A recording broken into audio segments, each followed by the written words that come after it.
Friends, today I've brought you a very scary story. It's the tale of Shahid, who was traveling from Kanpur to Jaipur with his family at night. The bus suddenly halted in the darkness, and a strange sound echoed that filled everyone with fear. As time passed, the mysterious happenings grew more frightening, and silence and terror engulfed the bus. This terrifying journey took a serious toll on Shahid and his family, forcing them to confront an unknown danger, unsure if they would survive this horrifying experience. Before we dive into the story, I have a small request. If you're new to my channel, please subscribe and like my videos. Now, without wasting any more time, let's begin. My name is Shahid, and this incident took place in 2016 when I was traveling from Kanpur to Jaipur with my family after Eid. It was November, and we were on our way to a wedding in the family. The atmosphere at home was cheerful. My mother, father, younger sister Saira, and I were all part of this journey. We opted for a night bus since traveling during the day can be exhausting. The bus left Kanpur around 10 p.m. People were settled into their seats, enjoying the refreshing winter air. It was a chilly night, and a cold breeze whipped against the windows. My mother and Saira wrapped themselves in shawls, while my father sat by the window, engrossed in a book. The bus rolled slowly along the deserted highway, and everything seemed normal at first. Saira chattered away, asking repeatedly when we would reach Jaipur, until my mother scolded her to be quiet. Soon after, she dozed off. At midnight, an eerie silence enveloped the bus. Some passengers were asleep, and others sat quietly in the dim glow of the lights. Around 2 a.m., the bus suddenly came to an abrupt stop. The driver and conductor got out to inspect something. I glanced out the window into pitch darkness, seeing only fields flanking the road and a nearby tree, along with what looked like a decrepit house in the distance. My father speculated that maybe a tire had punctured, but soon a loud thumping sound echoed outside, causing my mother to tremble with fear. The conductor shouted urgently, "Driver, it's not safe to stop here." His face looked haunted, as if he had witnessed something terrifying.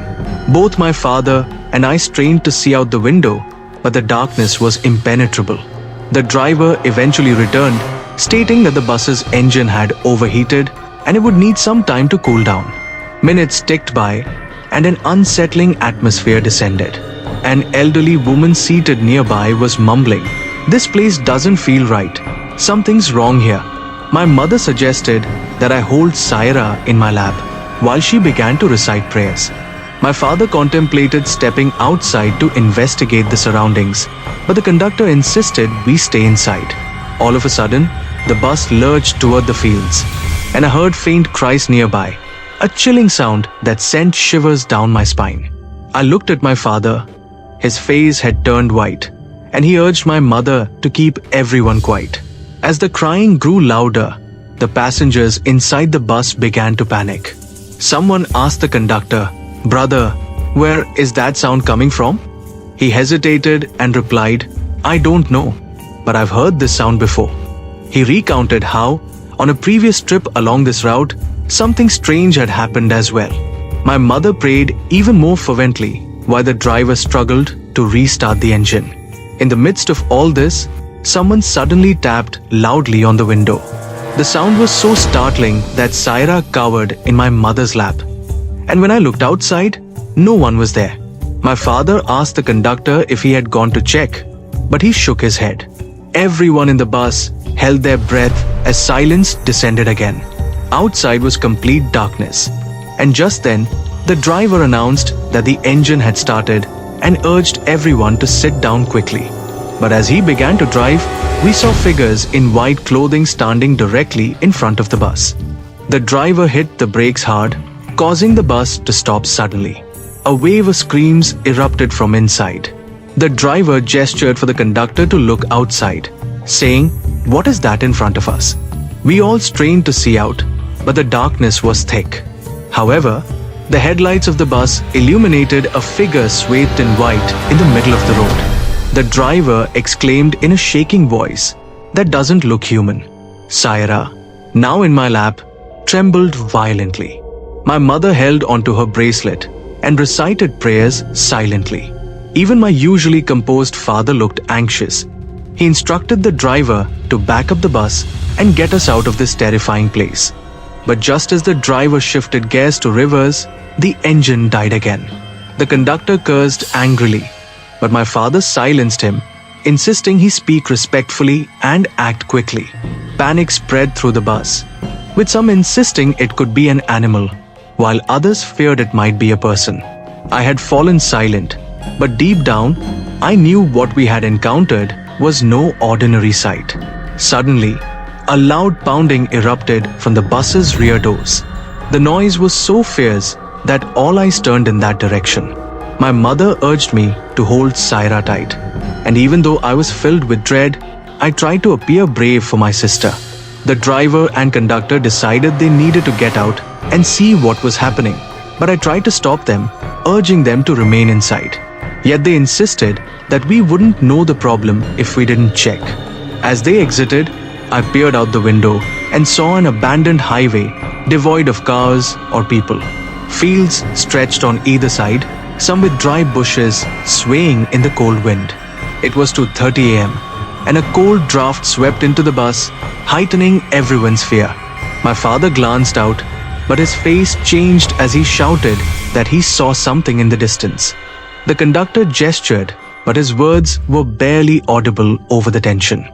Suddenly, something heavy thudded on the roof, startling both the driver and the conductor, ensuring fear was painted across their features. Passengers inside the bus tensed, fear freezing their movements, while Saira whispered, "Brother, what's happening?" Just as I was about to explain, loud footsteps echoed above us.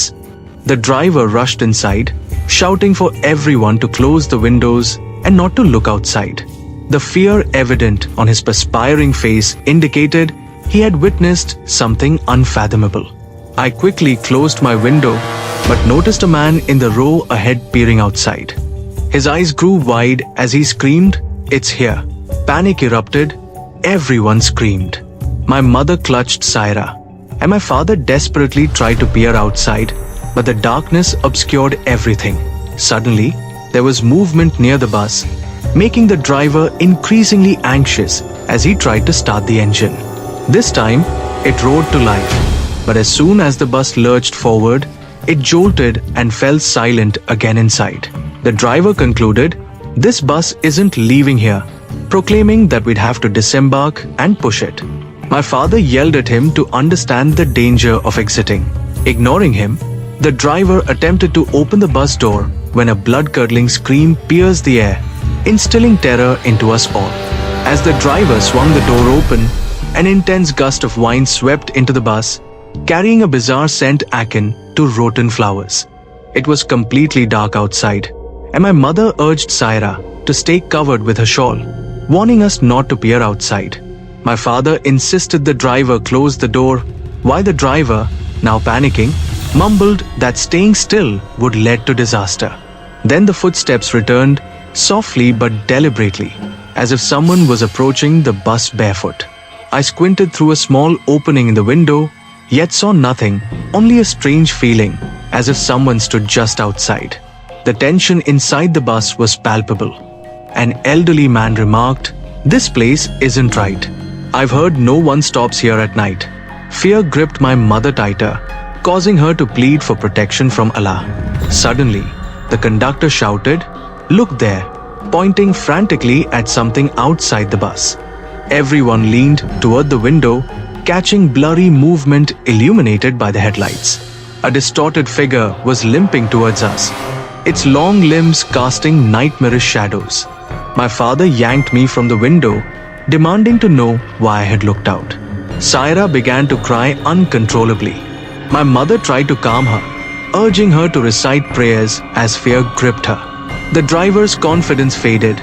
He fumbled to start the engine again while a woman outside howled, "Open the door, let me in." That voice was eerily unnatural, causing my mother to shut her eyes tightly. The driver swore angrily, asserting it was merely our imaginations, yet he attempted to go outside. The moment he reached for the handle, he shrieked, Something had cut his hand. I pulled him back inside and locked the door, and we were all left in shock. My mother sobbed, "What is happening?" while my father lamented that perhaps traveling at night had been a mistake. The clock read 3 a.m. and darkness had thickened.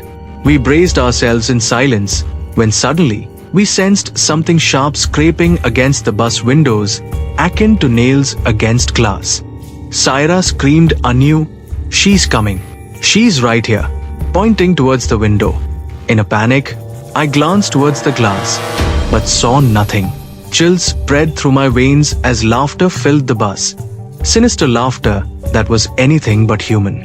My father urged the driver to accelerate and flee whatever hunted us.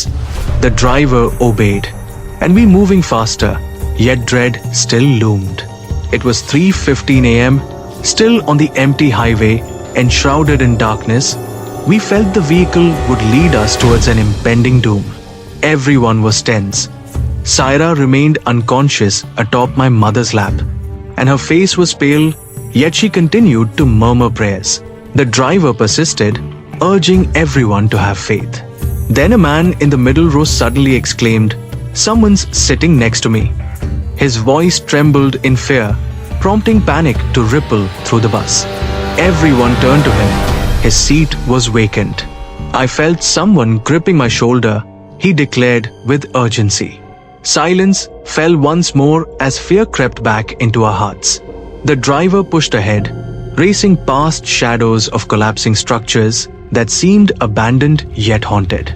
Suddenly, a dark figure appeared, darting across the road, forcing the driver to brake abruptly.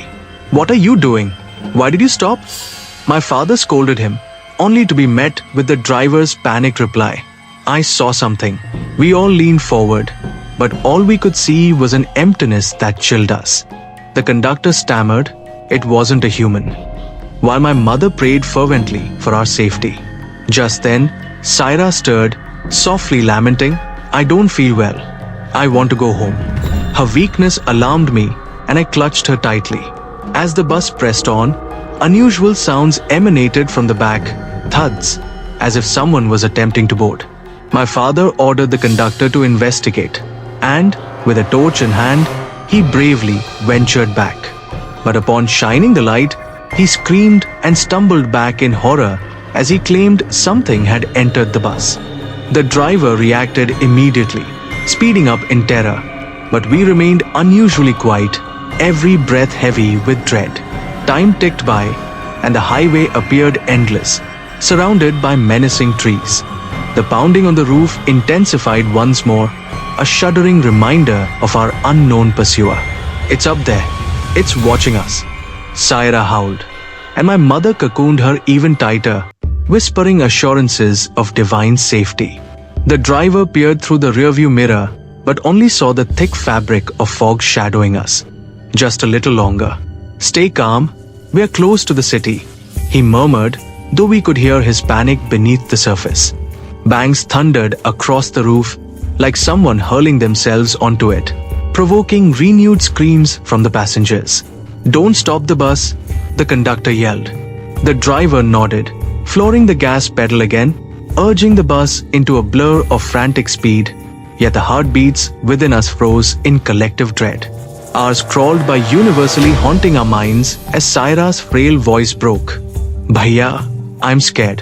I'll protect you," I assured, though I felt utterly frail amidst mounting tension, closing my eyes to sense the bizarre activities around us. And then it happened again, scratching from above, loud and gripping, as if being etched into the metal of the roof. "We can't be dealing with a human being anymore," the driver yelled in despair.